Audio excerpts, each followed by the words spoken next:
Today on the show, I have someone whose career and personal discipline made me stop and say, okay, this is different kind of focus. Ashutosh Rastogi is the co-founder and managing partner of Amicus, advocates and solicitors with over 20 years of experience in international tax and transfer pricing. He's been ranked as a leading individual tax by Legal 500 for 5 consecutive years, recognized by Asia Law, and highly regarded by International Tax Review. Under his leadership, his firm won India's Transfer Pricing Law Firm of the Year for both 2024 as well as 2025. He's also the author of a major book on BEPS and has argued landmark cases that have shaped the way modern taxation is understood. And then there's another side of him, the person who's won a national level fitness award after 40 and still has space for dance, travel, and curiosity. But for me, this episode isn't about tax or trophies. It's about someone who has quietly built a life on intention and consistency, and what all of us can take away from that. So, Ashutosh, welcome. Let's talk about the person behind the resume. Yeah, thanks a lot, Ekta, for inviting me for your podcast. And I'm equally glad to be here. So keep firing your questions and I'll answer them one by one. All right, then, that's how we begin. So, Ashutosh, when people hear your background, it's obviously very impressive. But how would you describe yourself beyond all of that? Well, you know, when you ask me to describe myself, I think I will just start by saying one thing that if there's anything that you will feel meeting me in person or interacting with me upfront is that here is somebody who's extremely positive. Uh, he has a very positive outlook towards everything. Yeah. He doesn't really judge people for anything that they're doing. And that positivity will hopefully rub on you somewhere or the other, whether it's going to be something you're trying to do in your career or some hobby that you want to pursue, something, something or the other. And I realized this uh, sometime back when people approached me and they said that they feel inspired, talking to me, they feel very happy. And so I felt that, yes, probably I am a very positive person. So I am just spreading that positivity around. And I am not too critical of people's efforts, nor am I overcritical of my own efforts. So I would, in one line, I would describe myself as a positive person, which is a necessity in case you are an entrepreneur and you want to build things one after another. So that's really the base. Everything else you have to work around it. But positive thoughts, a positive mindset, that's really very important. So And in fact, I have something which I carry with me.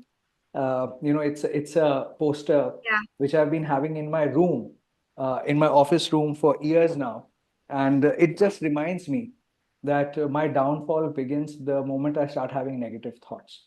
So I must just not let negative thoughts enter my mind. I like that thing that you also showed the poster that you have. To every point that you mentioned about positive speaking and thinking good thoughts, this is so true because I remember you were the first person who helped me when I came back to India and I was looking to build connections and meet people and just feel familiar. You were the first person I met, and it's actually true.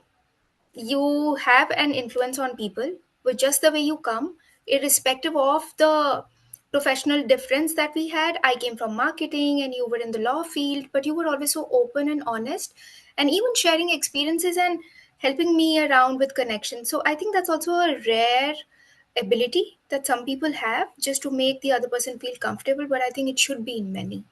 So I Thank agree you. with everything you said about thinking positive and making feel comfortable around you. Yeah, thanks a ton. Okay, tell me, did you always operate with this level of clarity, discipline, positive thoughts, or did it evolve over time with your experience? Yeah, so certainly this is something which has evolved over time. And, like bodies, muscles, I'm Yeah. giving a example which is very familiar to me, like your muscles which Which need is kind of familiar to us also because you're yeah, high on fitness. thank you. Correct. So just as your muscles need rewiring and practice time and again, positive thinking also needs practice, and you need to work upon it every time and again. So if I say that I'm a positive person, it doesn't mean that I will never have negative thoughts. I'll never be down. But endeavor is always to come back stronger from a negative mindset or a negative zone back into Yeah. positivity. And Mm-hmm. this is a habit that I've built over time. And how I go about it is that I surround myself with positive people always, people who are having strong intentions in life. They themselves have a zeal to do something, and stay away from people I perceive to be negative or Mm. toxic. One should not use this word toxic ideally, but people who may have a Yeah. negative effect on me. I consciously try to stay away from such scenarios, such people, so I can continue to tread confidently on the path that I have chosen for myself. So positivity needs work. Happiness and positivity both need work, time and again, and on a daily basis. So Yeah. it just doesn't happen by saying that, okay, from now on I'm going to be a positive person. Life is such that it will throw one thing after another at you, and in the face of those adversities, you still have to stay positive, right? Yeah. And this is so true. Being intentional in your approach in keeping positive people around, um, I think it's a great decision. But it's also a decision that people take. Sometimes you do not even realize what gets you into the spiral thoughts, but having that clarity of the kind of people you want to surround yourself with makes so much more sense. Yeah. All right, then moving on. You've spent 2 decades in a field that requires precision and steadiness. So, what has kept you grounded and consistent through it all? Well, I think what has been one of the factors that has been driving me throughout is, I think I would say, I know that you have to focus. Focus is the key word. In a particular direction, you must focus if you want success.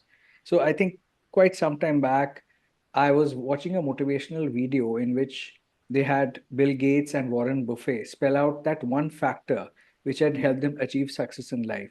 And they both said this magic word, which was focus. So, as we all know, Warren Buffett has focused on the financial markets, and Bill Gates focused on building Microsoft. So that singular focus in a particular area made them what they are today.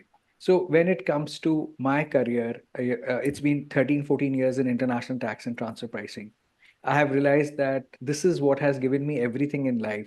So I must continue my focus on this, much as I tend to get swayed to other areas as well, like stock Mm, market, so on and so forth. But I do realize that that can be a hobby, that can be something I can do on the side, but I must devote my maximum energy to this field where I've already established a platform. So focus is very important. You can't be master of all. You can't try to be master of all. You can be master of one and jack of all. That is fine. yeah, But you have to build whatever you are building, you have to build it with focus. perfect.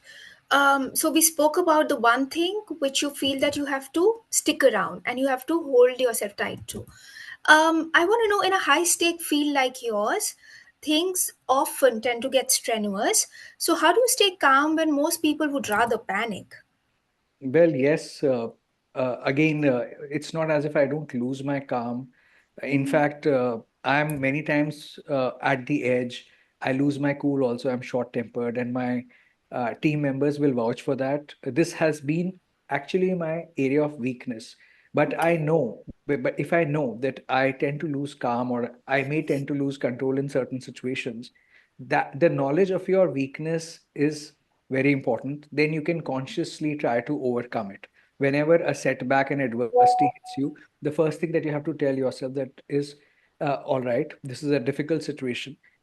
You know that you have a tendency to lose cool, and losing cool and reacting to it will make things worse. So you remind yourself that you have to stay calm, and again you have to practice on your mindset, you have to practice on your thoughts to overcome that situation. And there have been many times where certain hiccups have been there. Things have gone wrong, whether it's a project, client assignment. Despite your best efforts, things will go wrong. And I have realized that where I kept my cool, I guided my team calmly and confidently to overcome that hurdle. Things were sorted out, and they really didn't turn out to be as bad as I would have imagined. For Hmm. example, yes, you're very right that in our field, precision matters a lot. Every deliverable, if it's a report, it's a memo, it has to go out perfect. But despite your Yeah. best efforts, sometimes things don't turn out Hmm. the way you would want. So what do you do then? Well, Yeah. you have to take some punches, on your face in life. You just bow out gracefully from those situations. You accept the mistake, and this has happened a number of times. So by now I have become, not it's not just about winning always. You have to be a seasoned loser as well, who knows how to bow out gracefully. So Season user. That's a remembering great term. yeah. So remembering all of this, I keep working on it, that I have to keep calm. I have to keep my cool. It's all about practice. So my team members they will, and it's a great thing that I have in my team. Some people who I know can guide me, and I can speak to when there are issues, there are difficulties, and they are also my support system. They will help me calm down, right? That's very important for an entrepreneur, to have some set of people around you, within the company, within the firm, with whom you can confide into when things are very difficult. You discuss problems and solutions. So great companies, great organizations always has a core team of people. So I Hmm. have this core team of people luckily with me, and that really helps me stay grounded. Great. Well, I'm going to touch on the topic, which is my absolute favorite, and I'm thrilled to know that you love, love, love fitness.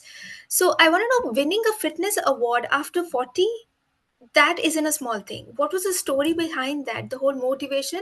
Most importantly, in such a busy schedule of yours, how do you manage time and yet stay passionate about getting fit and then winning the award? Yeah, so I'll say one thing about motivation. Uh, I think motivation is something which especially when it comes to fitness. There are two reasons why a person would want to be fit. One is that the person wants to be free from any ailments. He wants to continue to do all his tasks, daily tasks, with a lot of ease. And therefore, because he wants to keep diseases at bay, so that person wants to be fit. So yes, Mhm. that is a motivation, that you want to stay fit and healthy through your life. In my case, when I look at myself in the mirror, and I think this had happened sometime in the 2020, just when COVID came into India and we were all working from home around that time.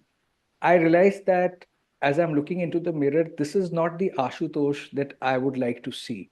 I had a much more body fat percentage, higher body fat percentage. I was quite chubby. And it struck me that all my life I had wanted to be in a better shape. And something or the other keeps coming up, and I'm never able to be consistent with my fitness regime. At that point, I decided, this was the turning point. I decided that enough is enough. I have to practice being consistent in going to the gym or consistently do workouts. So my first transformation from I think somewhere around 30 to 25% body fat to 18% happened before COVID came into Okay. India. Around that time, I think first time, not before COVID, when COVID actually came into India and there was work from home, and that gave me time to be regular with gym. And Okay. but then unfortunately, a year later, when COVID Delta wave hit Delhi, I was also caught by the wave, and I had COVID, and this was long COVID, which the side effects of which continued for almost 1 year, 1.5 year, in terms of respiratory issues. So if I would start aggressive workout, then I was falling short of breath. So I decided to pause. Things again went downhill. I put on weight. In fact, I lost quite a lot of my hair also, because of Okay. COVID and the recovery. Put on weight, so I was again back to 30% body fat. And then when gradually I felt, okay, now my breathing has got better. Again, that desire to look your best, it came back.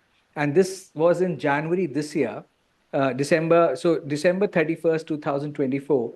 I resolved that, okay, now the new year is coming and I have to resolve, enough is enough. I've given the COVID excuse long enough to my body and myself. I must start doing things the way I was doing it before. So Mhm. this year, January onwards, I have been very consistent in going to the gym, staying fit, and I've been making videos of myself working out at gym, Yeah. grooming myself and improving myself, because that's a part of me. That is how I want to be. Mm. I've always believed that a chiseled physique is not the monopoly of stars or models, actors. I think everybody should have four-pack abs, a chiseled physique. Everybody should look your best. I mean, why not? Because Why not? Yeah, but you're I also setting good benchmark for people to follow. Four pack abs. Well, I mean, it's my I'm passionate about it. That's the way I Yeah, of course. visualize myself whenever I think of Ashutosh Rastogi, right? So I'm like, if I'm passionate about it, I might as well as do it. So very interestingly, this is something which gives me happiness. If you were to tell me, I'm going to give you the top end car, Mercedes or BMW, versus I'm going to give you the best physique of your life, what would you choose? I would clearly choose the latter, the best physique of my life, because I think in your 40s, 50s, it is how fit you are. That is the real status symbol. It's not about how much wealth you own or what wealth you've created. uh, Today the biggest flex is being fit in your 40s or 50s. So I think Yeah. that is what motivates me. Perfect. Okay, tell us, how has focusing on your body changed the way you think, decide, as well as approach life? Well, a lot of things it has changed. So I would say, to begin with, first of all, when you focus on your body, you go to the gym regularly, it becomes a habit. Your happiness quotient goes up. Yeah. If you are a positive person, you'll become even more positive, you'll become happier. The scientific reason for that is the endorphins that workout generates. Your metabolism is better. And when you have we have a healthier body, automatically you are thinking better, you're thinking more positive. So that's one. Secondly, at my age, so in fact I would say that even 40s is kind of incorrect, because now I'm at the, like, I'm just 3 4 years away from 50. So when I say, okay, if I can just stay like this the way I am, 50, and probably even till 50, and even in my 50s, so I've realized that life is actually not so short. If you're taking care of your body, you can stay young even till 65, 70, who knows. But yes, you have to keep doing strength training, right? So when you are fit, your confidence level improves, you love yourself even more. Then when you meet and greet people, that energy, that positivity even rubs on them. Okay, Yeah. because you're asking about how it has impacted your life, and you really feel, you realize that this is the biggest asset that you're building, which is your health. You are investing in the right direction. This is an asset which will keep paying you dividends, probably up till the age of 75, 80, or as long as you live. It's all up to you. So I will share with you many hacks also, if you want, how in this age you can continue to stay motivated. That may be the answer to your next question, or if you ask me that. Yeah, of course, go on. We're so excited. I mean, what you're doing is phenomenal to strike up a balance and yet being so passionate, which is not, you don't see many people being that passionate in this age bracket because they have pressures, family, professional. Um, so we're very curious of how you're balancing and what are the things that people can learn and which should be easier, which should not be too much on their schedule, because that's the reason why people are not able to follow a schedule, and they start with a lot of pump and energy, but then they're not able to sustain it. So do tell. Yeah. So, see, to begin with, if you are a self-employed practitioner, or you're an entrepreneur, and you've already spent 5 to 10 years in your profession, Mm-hmm. then also, if you are giving this excuse that I don't have time for health, then something is wrong. You are not really an entrepreneur, you are just an employee. Because your all fitness needs is 1 to 1.5 hour in a day, which you have to give to yourself for your own body. So stop making that excuse. That's number one. Number two, reward yourself by ingraining your workout time as a part of your timesheet. All busy professionals normally would be maintaining a timesheet, at least I do, wherein I record the hours spent in the day on various things, my work, assignments, everything. One hack which I follow to keep myself motivated is that I don't consider a workout apart from my work. I build that workout, 1.5 hour or 2 hours, which includes my going to the gym, getting ready for the gym, and then coming back, taking a shower and everything. So the entire thing almost takes 2 hours. I put that in my time sheet for the day, that yes, Mm, these are 2 hours. And then when I put a tick in front of it, that my mm, today's workout is done, it gives the signal to my brain that one task has been done. So mm, when I'm making my work timesheet, I don't consider that separate from my work. I mm, consider that to be a part of my work, because if my body is healthy, only then can I work. Okay. mm. So one mistake which people always end up doing is they say, okay, I have some assignments, workout I Yeah, can push for later, or yeah, workout can go to hell. This, it's not important. I have to first do my finish my task. That is a mistake, because how long you will keep doing, keep yeah. pushing workout away. So what you are basically doing is that you are paying the price through your body, through your Mm, bodily decay. You are earning that material wealth through your bodily decay, and also you are missing out on the joy, of life, that you should be getting in present, right? mm, In the belief that tomorrow I will be fit, tomorrow I'll be fitter, tomorrow I'll lose weight, tomorrow I'll run an extra mile. In that belief, you are just, delaying the whole thing. So you have to fix it. The best way is, if you have 9 to 10 hours of work during the day, out of that, put 2 hours for workout, right? And then every day, even if you have there are days where I get only maybe 6 to 7 hours of office desk job done, but then I have 2 hours of workout, so it makes 8 hours. So still, I consider that that's 8 hours of productive work. I do not count a workout as something separate from my work. So that psychologically tricks me into yeah. believing that no, I have done my day's 8 hours of work, Mm, right? So that's one very important hack. And second hack is your ecosystem. So for example, what you're watching on Instagram, mm, I'm following fitness influencers, I'm following similar like-minded people who believe in fitness. mm, My company also is a very it's a set of people who are very active gym going people, right? mm, I try to stay away from people who are heavily into drinking and mm, eating food which is not going to help their body. I try mm. to stay, even if I'm going to parties, I do not have liquor. So I have made certain set of rules for myself. Right, And adjustments. I try that I should surround myself with people who believe in fitness, because ecosystem matters a lot if you want this journey to continue for long. Otherwise, what will happen is that if you are in a company which does not is not following the same philosophy, you may tend to slip. In your weak moment, you may tend to slip. Sometimes you even need a push from friends. Okay. Yeah, So it's yeah. important that at least majority of your company, your ecosystem, should be pushing you in a particular direction. So if True. you right, so that's another hack. So if I'm falling behind, I always have a friend saying, I didn't see you in the gym, why aren't you coming, what's happening?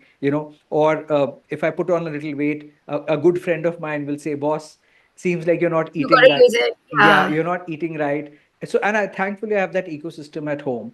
So my yeah. my wife is also into fitness, my daughter plays football at the state level, and my sister is also into fitness, so I get a lot of motivation from home in that regard. Great. And I think one thing that I noticed again while you were talking was that this is again coming back to your point of intentional, being intentional in making choices of initially was the point of keeping the people around, but again being intentional in keeping your thoughts and the kind of people that you want to surround yourself with, who help you nudge in the direction of your dreams and goals, and so you don't lose track of your objective or the vision that you have for yourself. Perfect. All right, I'm going to bring you back to the professional side of yours again. And in that respect, my question is, what guides your thinking when you're evaluating risk when it comes to your assignment or the case that you're handling? So there is a so risk is something which we as consultants are supposed to minimize for the client. uh, so when it comes to, it's our job actually, when it comes to advising a client, that we have to give them an opinion which minimizes the risk for them and creates more positives for them. So Hmm. I believe that is what you mean by this question, right? Or you mean to say that when I have to take bold decisions for my business, then how I consider the flip side. Is that what you're trying to say? Yeah, the second one. Yeah. So if I have to make any big move in the business, I have this. There is one thing which I have learned from my 15 years as an entrepreneur is that I should really calculate the risk properly, the flip side, and I should have capacity to easily absorb the fallout. And if I don't have that capacity, then I should not take that risk. It should not mess up with my mental and physical health. Because after 14 to 15 years, I'm not here to experiment with myself. I can aim for growth, but I have to aim for growth in a sustainable and organic manner without too many drastic movements that I'm upsetting the whole system, troubling myself and the people around me also in a consequence. And this tends to happen with very ambitious people. I'm also very, so one thing I've also learned about myself is that when I see other people more successful than me, it definitely sways me to do things that they are doing, right? Hmm. And I feel pushed that, okay, I must also do this. I must open an office in an X jurisdiction, Y jurisdiction. When I Hmm. see their posts on LinkedIn, I definitely feel motivated. But then suddenly, then after all that thought process, I think to myself and I say that, look, I'm probably getting swayed. I have to focus on growth in a very organic manner, and I shouldn't end up doing something over ambitious or stupid, because I've done that in the past. Over these 14, 15 years, I've done that. And what happens is that if you chew more than what you can digest, it really hurts you badly. So you have to be ambitious in a very controlled, calibrated manner and take things with balance. That is the best growth. So if, like I told you about fitness, if I end up committing to something which will leave me no time whatsoever for my health, or it will just create a lot of anxiety in my mind, then all the good will be undone. So I have to train my mind. I have to tell myself that if I'm doing something new, if something risky, then I have to clearly sit down and figure out the modality of minimizing the risk, of Hmm. walking the path in a manner that it does not become a suffering for me. It has to be Hmm. very calibrated. I will discuss it with my core team of people. We will prepare a buffer. And even in terms of time, unlike Elon Musk, who would say work for 100 hours or 80, 90 hours, okay, I don't endorse that philosophy. Okay. That may be maybe that is his philosophy, but I think you have to work. And along with work, you have to do other things also in life, right? And I think in 8 to 9 hours or 10 hours of work, you can get enough output. You can even grow. Everything can be managed. So my approach to a big move is that calculate the risks, prepare for yourself, try that it doesn't take away your happiness. Otherwise, Hmm. what will happen is that the moment you make a move in being over ambitious or growth, and you end up being unhappy, then you will move back from that situation. You will say that. So, for example, I'll give you an example. A friend of mine wanted to shift to Dubai because he felt that Dubai will give more growth opportunities. So they shifted the base to Dubai. Hmm. But what happened was that in Dubai, they were not feeling happy because Hmm. the environment had changed. They were very attached to the Indian community, the Indian mindset and everything. So while yes, the growth was happening in terms of business and in terms of income, all that was there, but still they were not happy. So they Hmm. went there, but they ended up coming back. Okay, Okay. so this is a classic case where you made a move for business, but it didn't give you happiness. So you have to calculate, Yeah. okay, you have to factor this aspect also when you're making a business move. Will your happiness go along with that business move or not, or will it erode your happiness? Because at the end Hmm. of the day, why are you doing your business? You're not doing it just for business, right? You have to be happy at the end of it, right? Yeah. So Yeah. have you factored the cost it will have psychologically and in terms of as a human being and emotionally for you? If you've not factored it, well, do that, because that is the key driver that will make any business move successful. Okay. Yeah. So I think that is very important, and people And I tend to kind of feel like, to your point of happiness, I think people usually do not think about it in as much weight as they should. Because when you're taking a professional decision, it's all about where can I make the most money and how much savings can I have and how everything will adjust to my in the best permutation combination. But people tend to discount on the very most important thing, which is that making a move or making this shift or opening a new domain, will that make you happy or is it going to add to your stress? So I think you've raised a very good point in explaining everything else. All right, moving on. See, one tends to form relationships with their clients, which comes from knowing them for years, right? You've had those clients with whom you worked on multiple assignments, have they've been there with you for a period of time. In that respect, how do you avoid emotional decision making? Because sometimes you can get vested with a client, right?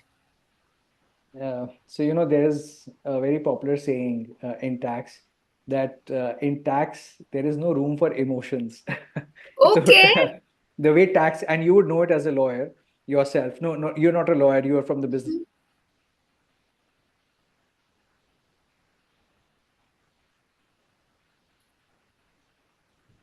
Ashutosh. Somebody's income, whether rich or poor, if that Wait, wait, person, wait, wait, wait. Let's do it again because I think Zoom got blocked. I'm going to ask the okay, question again. yeah. Okay, so one tends to form relationships with their clients, which comes from knowing them for years. You've had clients, right, with whom you've been working on multiple assignments, so a relationship tends to form with these clients. In that respect, how do you avoid emotional decision making? Because one tends to get vested with them, right? Yeah, so the answer to that is simple. Uh, there is a very popular saying in tax, which is that in tax there is no room for emotions. Your income will Okay. be taxed regardless of whether you're rich or poor once you fall in that tax bracket, and it works very mechanically in that sense, right? So I can't take a incorrect decision for client just based out of emotions. I must factor in all the relevant factors, variables, whatever, before coming to the decision. But insofar as my old clients are concerned, Yeah. for example, some of the clients who have been there since the beginning when the firm was set up, being emotional about them helps in the sense that I feel that I have the highest duty towards them to ensure that their work is done successfully. I emotionally feel driven to, all the more I feel emotionally Perform driven, well. yeah, all the more to ensure that their job gets done. So if there is a matter Hmm. for these clients, or for that matter for any client which needs to be argued and requires my personal intervention, Yeah. I'm going to put everything aside and ensure that no matter what it takes, whether it's my team's time, inputs from my team, or my inputs, my personal time, the job must get done. At that Yeah. point of time, Ekta, I completely give up our other pursuits of the firm, for example, thought leadership, Hmm. or webinars. I put everything on the back burner, because Hmm. at the end of the day, the law firm, the tax boutique firm that I'm running, is all about getting deliverables for the client, right? My success is defined by my Yeah. client's success. So I make sure that nothing should come, not even any work of the firm, nothing should come in the way of stopping me from putting my best foot forward when it comes to saving that client. Okay, so that's how my emotions work for the clients. So if for example, if I have to go for a transfer pricing conference overseas, and Yeah. I know that there is something I need to review for a Hmm. client, which is very critical. So either I will review it en route, while Hmm. I'm going, I'll review it in the conference, or if the worst scenario, if I think nothing else is working out, it's very important, then I will cancel the conference. I do not believe in, I mean, because if you're not giving your time where it's deserved, so you're practically cheating the client. Okay, and I don't believe in that. So I will not write an article. I will not do any marketing for the firm. Everything will be put on the back burner. I'm going to devote all my energy to the client's matter, because it is these clients who have made the firm what it is today, and it is my whole soul duty Duty. that I have Yeah. to do this for them. This is the Yeah. basic minimum I expect from myself. That's such a great answer. And I like your how much you're committed towards delivering and making sure that the clients are the priority when there could be a lot of other engagements and assignments on your calendar. Well, but you also kind of also gave me a lot of idea on how do you try and factor as many things as you can when you're deciding for the wellness of the client depending upon what the issue is and everything that you factor in. But I'm also kind of curious to know, not every time you can have everything um, acknowledged or taken into consideration. So what's your take to uncertainty? How do you deal with it? Yeah, so in the world of tax or law for that matter, when you're advising clients, you can give the best of your advice, but there is never a certainty that the regulators or or the law enforcers will always follow your advice. You can just advise based on a very high probability, right? Hmm. So that uncertainty is something that that's a part and parcel of the business of consulting, wherein we tell the client, and in fact our scope and limitation clauses have a clause which says that we are duty bound to put our best judgment forward, but there is no guarantee that the courts or the enforcers will agree with our view, right? And this is a fact. But the key is in getting uh, your opinion right in majority of the cases down the line. So I can say it with a matter of great pride that clients for whom we have been engaged as consultants and the advice that we have given, if years down the line when that advice has been tested in courts, they have all, I mean, I'm not saying just one, but all of them have come out successful, either at the tribunal level or at the high court level. There may have been disputes or litigation at the lower levels, but when we give advice, we know that what will work at the high level. At the higher levels, all of them have come out with flying colors. And that is why one award after another, the firm has been getting. So yes, that is something which we factor in based on the precedents, case precedents, our experience in the field. That we give an advice, and we know this advice will work at the higher levels and will save the day for the client. Perfect. This was you. You're so good in giving answers. No wonder you're such an Hmm. accomplished lawyer. Thank you so much. We're going to touch on the human side of Ashutosh now. Sure. So, through our research, we figured out that you enjoy dancing and traveling. So, what part of you comes alive when you do those things, and how is that reflected in your professional life then? Dancing is something I enjoyed as a child. Even in sixth grade, I remember me and my friends, we had prepared a dance kit and we had showcased our dancing talent in some on Teachers' Day, or I don't remember, annual day or something. And we had rehearsed for it. It was a group of three boys. And what was that song? Kimberly Mama, something Kimberly Mama say. It's an old song by, I don't even remember which group, and even Michael Jackson. So I used to love the way Michael Jackson would dance. So we used to try to copy him. Okay. So in fact, if you go to my Insta profile, you'll see some of my dance videos. Okay. And on Okay. in from my recent birthday. So that's a passion which has stayed on. And today, I think I'm trying to do is now that instead of always looking towards gym for my workouts, this is one of my Yeah. bucket list items that I want to introduce dance also as a part of my fitness regime, wherein on some days I do dance practice rather than just going to the gym, because that will also be good cardio. Okay, so it is now getting Yeah. integrated into my fitness regime. So I think that this is a desire or passion which comes from within, and this is a part I want to really take this to the next level, and I hope I can practice some good dance moves, even put them out on Instagram, and Of course. and show people what I what I'm capable of. So I'll just share something very so interesting with you. So I got this fitness award in Mumbai. Oh, A month. yay. Congratulations to that. Thank you so much. Yeah. So this was like Business World Right Shift 40 above 40 fittest corporate leaders. So this was last month in October. So the ceremony was in Taj, Santa Cruz, Mumbai.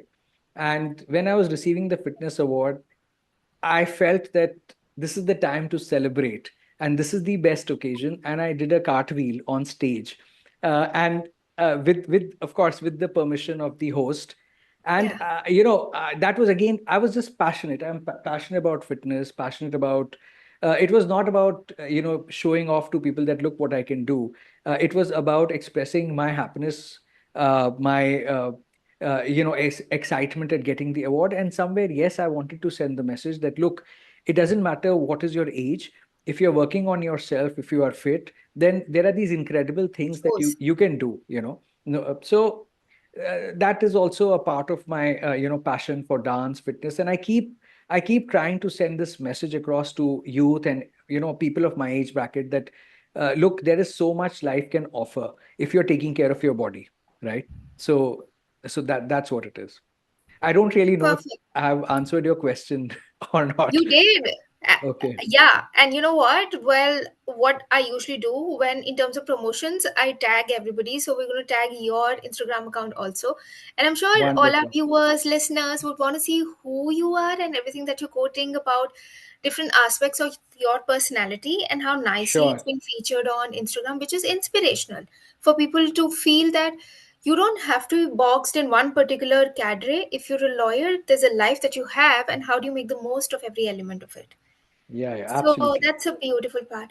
Okay, in my previous question, if you would have realized, I also touched upon your love for traveling. So I'm very curious to know, is there any place or a moment that genuinely shifted your perspective? Well, a lot of credit for my passion for traveling I'll give to my profession itself, because the field in which I am, which is international tax and transfer pricing, it Hmm. takes me to these beautiful places like Vienna. So, for example, every year in Vienna, there's a international transfer pricing conference that happens, and it'll again happen next year in February. So, I've been Great. going there for the last 2 years. Then recently, to receive the award for the best transfer pricing law firm, I flew to London. Then there are these conferences, international tax conferences happening in Mumbai. And then every year, international, it's the greatest gathering of all tax professionals from world over, which is called the IFA Congress, and that happens once in a year. And they keep rotating that between different continents, different countries. So this year it was in Portugal. Next year it is in Australia.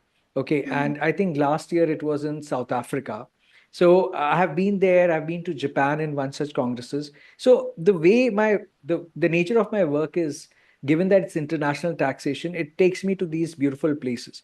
So I have developed a love for traveling, and I think so. Credit to that. And now with the Instagram, with fitness and everything, I capture all these beautiful moments of travel and me having a good time there.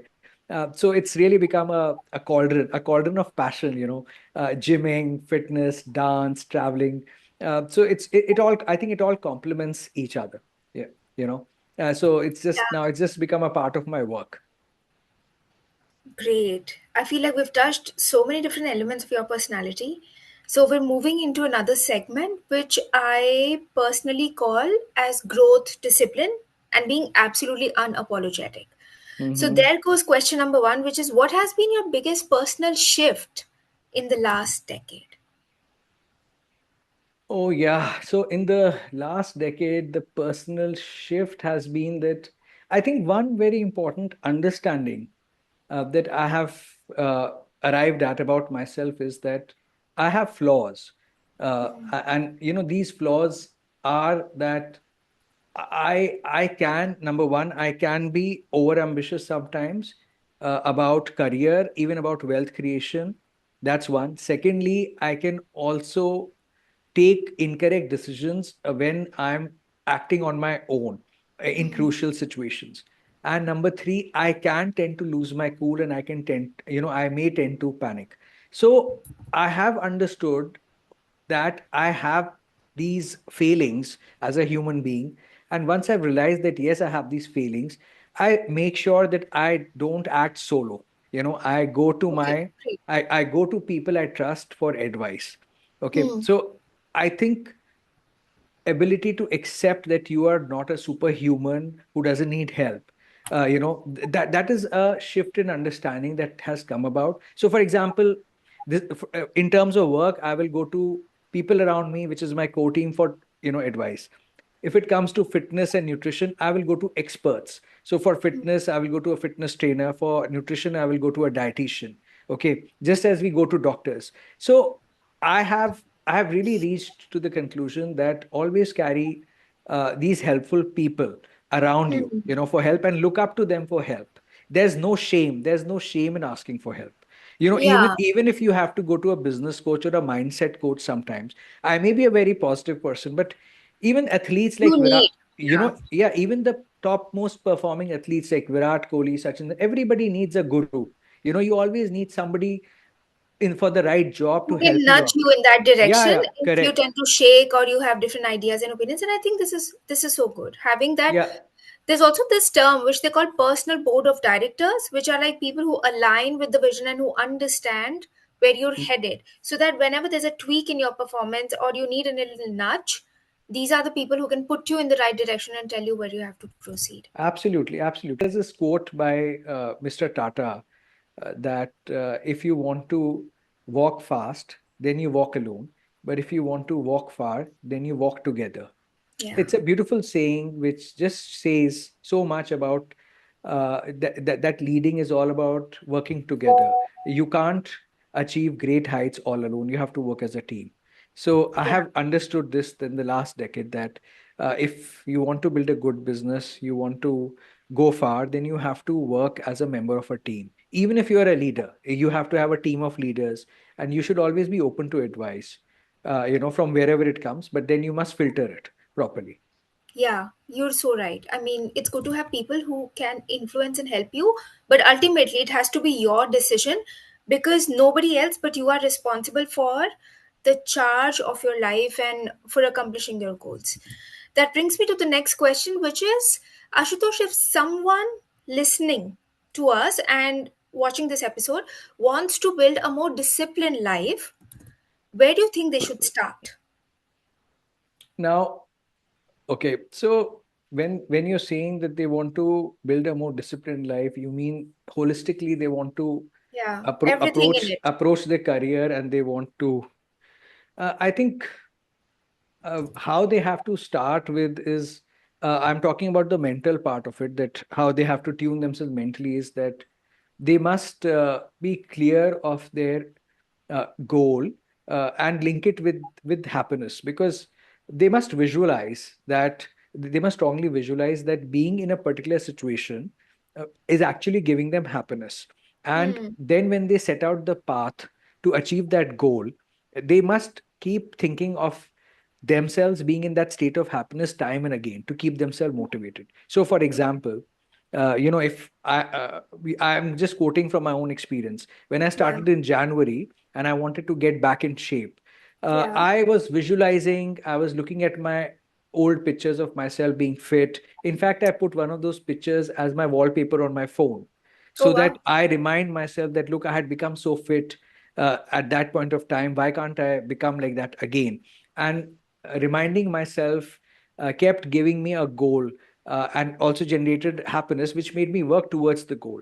So that's one thing. If somebody wants a car, then you put a picture of the car. But question is, if you really want that, so many times, I've wanted a luxury car. I'm just sharing this with you, and I Yeah, have yeah. and I've thought that I'll buy it, but my motivation has never been so strong as it Okay. has been for fitness. I'm like, the things which really matter to me are being fit, dance, and good friends and all. So that's my motivation.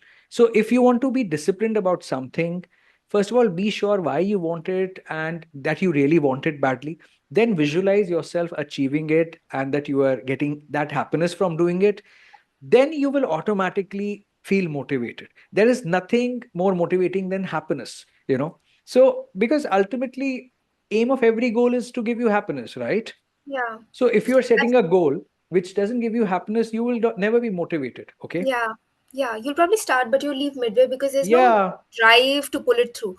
But I also feel like each time you were mentioning about the steps and the manifestation, I think I should loop you in for another episode on how we do Yeah. manifestation, vision board, Sure. and how things are The, accomplished. Ekta, there's this one more thing which I would like to add, that when it comes to discipline, what Yeah. happens also is that sometimes people are too tough on themselves in terms of their targets, daily targets, or Yeah. their goals. So you also have to be balanced when you assess yourself vis-a-vis the goal. Okay. So, for example, if we won, let's say, 10 out of 13 matters, or even 9 out of 13 matters, and we've not done so well, so we Hmm. won the majority, then I would still give a pat to myself on the back, saying that we've done well.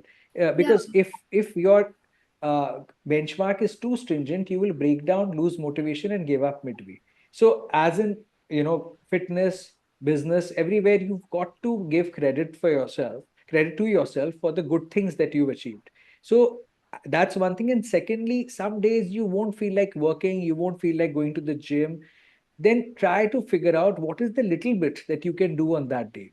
If Hmm. I'm working and someday I'm having very little motivation to work, maybe I can just work from home. Maybe I can sit in a coffee shop and review something like a article or something. It may not be very heavy on my mind, but just keep things moving. And similarly, when it comes to gym, maybe I can just go there. I don't do a full-fledged workout, but I do just some steps, walk around, do some light crunches or something like that. So I keep doing something, some small thing. But yes, there are days which are rest days also. So on Yeah. rest days, when your body is injured, your mind is tired, there's something called tactical retreat, that okay, you give it rest. When it comes to work, your mind needs rest. When it comes to gym, your body also needs rest. So you have to train your mind to allow rest and go bit by bit. Okay. So that's very important. It's building a business, building a good physique, taking care of your health. It's more of a mind game rather than Yeah. just all grit and determination. Great. So, what's the one thing that you've become unapologetic about recently? I think I'm not hesitant in showing to people what I really am. Okay. Sometimes I some people may say I'm making a fool out of myself. Maybe I'm not supposed to do things as a managing partner of a firm. Maybe, like for What example, does I that did. mean? So, for example, I did flip on stage when I was getting the award. I did that. So, some people had this feeling that I should not have done a cartwheel on stage. For example, I'm saying, but I wanted to do it, so I did it. So, I'm very unapologetic nowadays about the way I want to live, and I will take these decisions which are not having a major impact on anybody's life, but for my own pleasure, I will do it because I think now when you are in your mid 40s, you realize that life is too short and you just got to live and enjoy the way you want to rather than being bothered about what people may think. So Yeah. if I Yeah. want to go and chat with someone, if I want to make just generally do things which people could consider goofy, or Hmm. funny, I don't Yeah. think too much. I'm like, let's just go out and enjoy, let's go out and live your life. But Life is isn't too it how short. it should be? I mean, you should be who you are, like, anyways, without thinking about what people are perceiving. And also, having a professional and a personal life can be altogether different. They don't have to Absolutely. be Absolutely. similar way. Yes, yes, absolutely. You're very right. So it's easier said than done. What you're saying that because you are like that as well, right? And if I know you Yeah. if I hadn't known you better, then I know Ekta is also a person who lives by her heart. Okay, so I do want to unabashedly, unapologetically live by my heart now. That the business is built, the business doing fine, but I want to carry on enjoying these things which I do: dance, fitness, travel, even some poetry, shairi as they call it. So you might even I write some shairi often, on and off in between when I feel inspired, like Okay. when it's raining, or I'm emotionally on a high, so I do pen down some thoughts, and it's fun. So I want to continue to be multifaceted and enjoy this journey Perfect. Great. unapologetically. Yes. All right, we move to the last segment of our podcast, and here Mhm. we go. What's the next big thing that you're building for yourself? Well, next big thing is that I don't believe in it's something which is already being built. Currently, Ekta, I'm very happy with my life the way things are. Okay, Okay. so the business I had to build, the firm I had to build, I have built it over the 14-15 years. This year was for me all about getting into shape and reviving some of my old interests. So the platform for that has been built. I think next thing that I want to do is that I want to carry on this platform. Hmm. The firm, I want to expand its reach, maybe to overseas territories, again in a very balanced manner. Okay, I want Hmm. to continue on my fitness journey, get maybe more toned, come down to a lower body fat percentage. That I should have a very nice influencer physique, the physique Okay. that I've dreamt of. But I'm going to work on it in a very balanced and controlled manner. Yeah, that's So how it should yeah, be. yeah, I don't want to fret about it, or it should give me happiness as I move towards that goal, right? Yeah. Yeah. I want to set up better. processes for my firm now that it's growing bigger and bigger with each, so I have to work on the firm only, make it better, ensure that my clients are getting full satisfaction, right? Yeah. Increase the branding and the coverage of the firm, definitely. Yeah. Put And it out there more. personally, yes, I do want to take some dancing lessons from a professional, and become a Alrighty. better dancer. So all of these things are in the pipeline.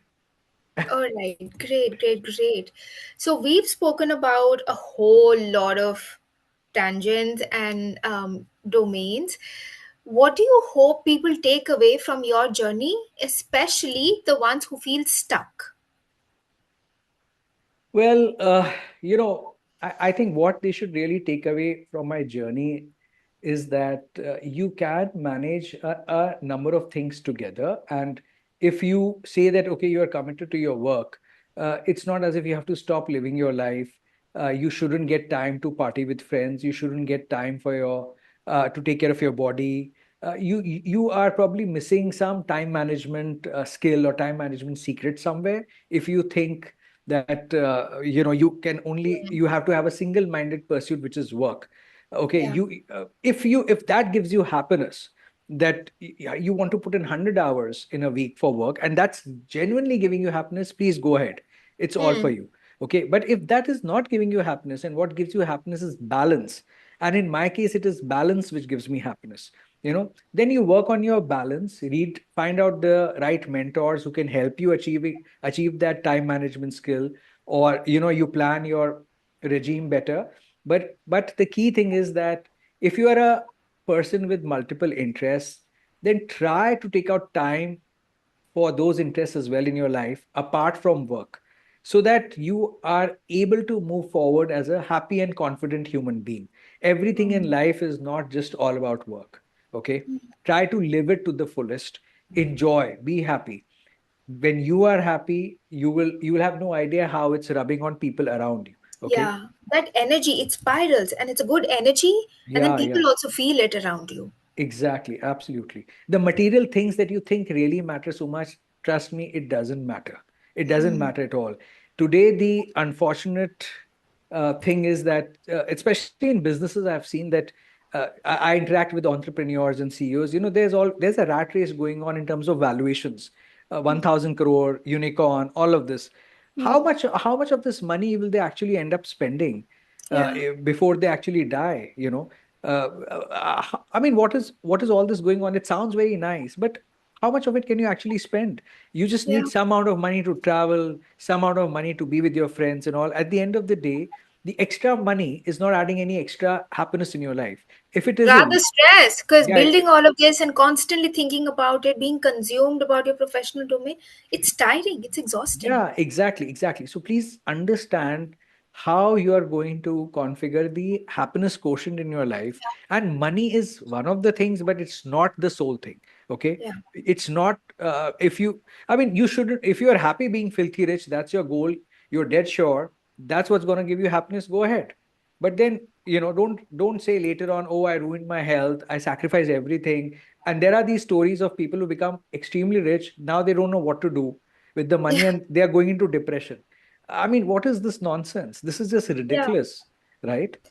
Yeah, So, because for a very long time you've chased just one goal. You've put everything online for it. And now that you have it, it almost feels like you don't have purpose to your life because that was the yeah, only goal that you wanted to create. And now what? So there's this emptiness that people usually feel once a goal has I been think accomplished. people should really, this is my personal opinion, people should really add relationships and fitness in Yeah, their list of goals. Apart from career goals, they should have these goals as well: relationships with your friends and family, and second is their health. If they true. if they keep an eye on these two goals as well, then probably they will have a smoother journey. Correct. That brings me to Yeah. the last question, which is what does being unapologetic mean to Ashutosh? Live life in the moment, live life like a bindas person. Bindas. Yeah, absolutely, just live life in a carefree manner, that's it. And enjoy every moment, whether it's a pain, even if it's, suppose it's a painful moment in terms of career, whatever, that moment will never come back. So try to feel every moment. Okay, because your moments, your time in life is running away, so just live Yeah. every moment. That is being unapologetic, and do in the spur of the moment, whatever you want to. So like they used to Don't say, think much. Just live it up. yeah, Life is not exactly. too complicated. Yeah, Just just breathe. live it up. Just live it up. Just breathe. Whatever that may mean to whosoever, just live it up. Yeah. In your capacity, whichever way. All right, Ashutosh, Absolutely. this was such a fantastic episode, and I kind of feel like I got to know so many different aspects of your personality, not just how you.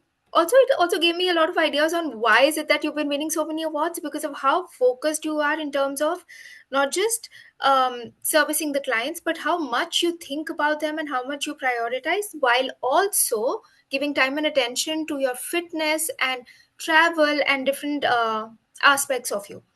So we had a lot of fun. Hope you enjoyed the episode. Certainly, certainly. It was a pleasure talking to you as always. Thank you, Ashutosh. Thank you for bringing your clarity, your discipline, and your perspective here. What I love about your story is that it shows something very real, that growth is not loud, success is not chaotic, and you don't need drama to build a strong life. You just need consistency, intention, and self respect.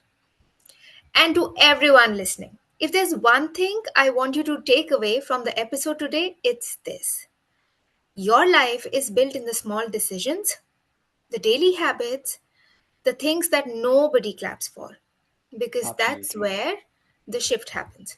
This is Unapologetic Me, and I'll see you the very next time. Till then, enjoy.